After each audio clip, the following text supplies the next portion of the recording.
নমস্কাৰ সকলোকে ধৰিত্ৰী সাজপাৰলৈ সকলোকে স্বাগতম জনাইছোঁ। এতিয়া আপোনালোকৰ মাজলৈ লৈ আহিছোঁ কেইযোৰমান ধুনীয়া কেঁচা কটনৰ যোৰা। খুব ধুনীয়া হয়, একদমেই খুব কম দামত আপোনালোকলৈ লৈ আহিছোঁ মই কাপোৰ কেইযোৰ। আপোনালোকে চাব, এইখন হৈছে চাদৰখন, এইখন থাকিব মেখেলা, এইখন থাকিব মেখেলা, তাৰপিছত এইকেইটা চাইড পটি আৰু ব্লাউজ পিচ। ইয়াৰে মই কালাৰকেইটা দেখুৱাই দিছোঁ আপোনালোকক।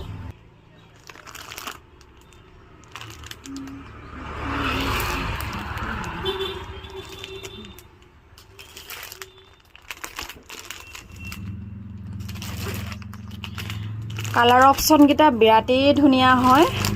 যদি আপোনালোকে পচন্দৰ ভিতৰত পৰে, গিফ্টৰ কাৰণে এনেকুৱা ধৰণৰ যোৰা প্ৰয়োজন হৈয়ে আছে এতিয়া, যিহেতুকে আমাৰ বিহু আহি আছে।